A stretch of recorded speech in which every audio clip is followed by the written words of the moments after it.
அருமை தமிழ் சொந்தங்களுக்கு இனிய இளம் மாலை பொழுது வணக்கம். இப்பொழுது நான் பேசவிருக்கின்ற தலைப்பு என்னவெனில், மருத்துவமனைகள் அதிகமாவது ஏன்?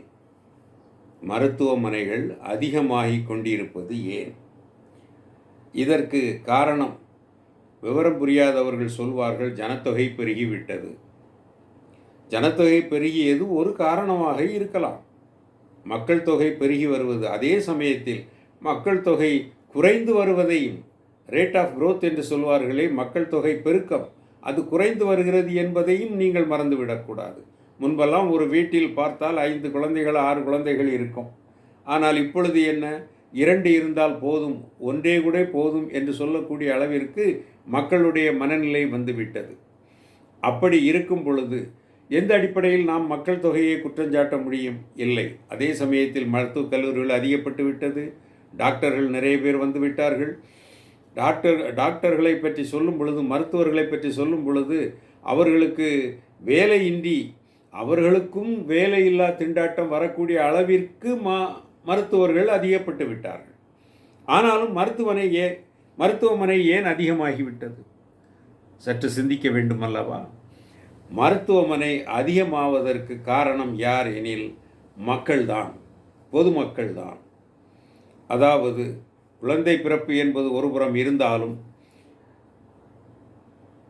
நாம் இந்த பொல்யூஷன் என்று சொல்லக்கூடிய மாசுபடுதல், காற்று மாசுபடுதல், தண்ணீர் மாசுபடுதல், பூமி மாசுபட்டு விட்டது. இதுதான் மிகவும் முக்கியமானது.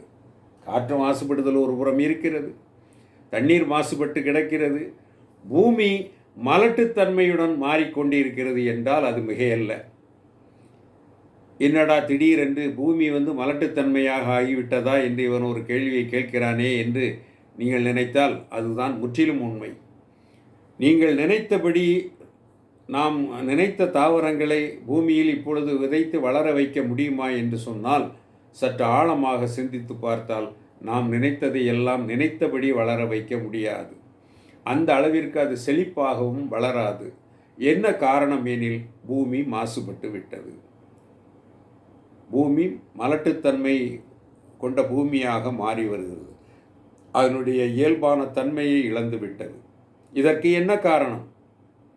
முன்பெல்லாம் சொல்வார்கள், நண்பர்கள் குளங்களில் இருந்து பாய்கின்ற தண்ணீரில் விவசாயம் நடக்கும், குளத்து பத்து என்று சொல்வார்கள்.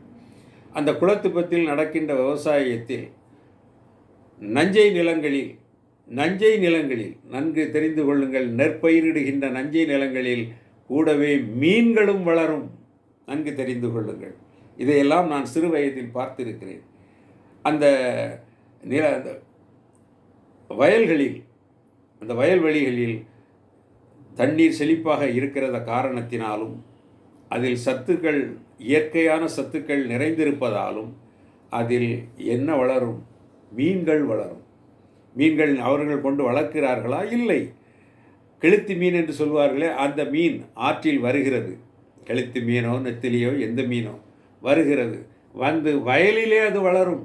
வயலில் 3 மாதம் அந்த வயல் அறுவடைக்கு முன்னால் அந்த மீன்களும் நன்கு பருத்து சுவையான கறிக்கு தயாராகிவிடும், குழம்பு வைப்பதற்கு தயாராகிவிடும். அந்த அளவிற்கு மீன்கள் வளர்ந்தது என்றால் அதுக்கு என்ன காரணம்?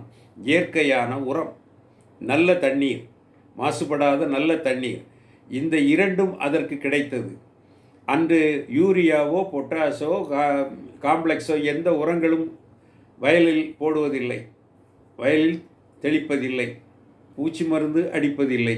இப்படியெல்லாம் ஒரு சுகாதாரமான முறையில் அன்றைய பயிர்கள் வளர்ந்தன.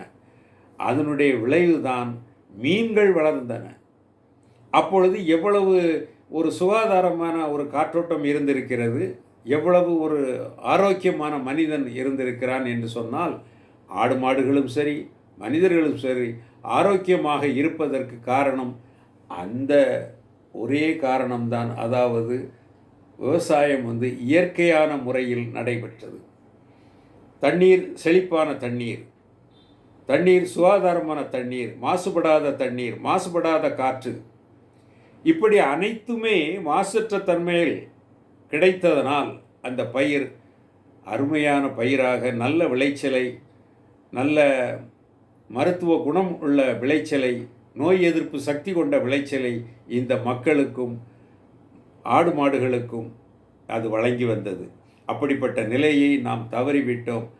எனவே இயற்கை விவசாயம் என்பது மிக முக்கியம். மீன்களும் மீண்டும் அதுபோன்ற மீன் வளரக்கூடிய வயல்களில் விவசாயம் பெருகினால் இந்த மாசுபடுதல் என்பது, மலட்டுத்தன்மை நிறைந்த பூமி என்பது மாறும். அதற்கு தண்ணீரும் நல்ல தண்ணீராக இருக்க வேண்டும். நாம் ஆர்ஓ சிஸ்டம் என்று சொல்லப்படுகிற சுத்திகரிக்கப்பட்ட தண்ணீர் அதற்கு தேவையல்ல. அத்தனை சத்து பொருட்களும் அடங்கிய தண்ணீர் தேவை. இப்படிப்பட்ட ஒரு நிலைமை உருவாக்குவதற்கு பொதுமக்களாகிய நாம் அதற்கான தீர்வை காண்பதற்கு என்ன வழி என்பதை சிந்திப்போம். இயற்கையான முறையில் விவசாயத்தை முன்னெடுக்க வேண்டும். முதலில் அதற்கு படித்த இளைஞர்களும் படித்த இளம்பெண்களும் முன்வர வேண்டும். இனி உள்ள உலகம் உங்கள் கையில், அதனை மறந்து விடாதீர்கள். இதையெல்லாம் உங்களுக்கு நினைவுபடுத்துவதற்காகத்தான் இந்த பதிவை தவிர, மீன் வளர்ந்த வயல்களில் மீண்டும் மீன் வளர்க்க வேண்டும் அதுதான் அவசியமா என்று நான் கேட்க சொல்லவில்லை.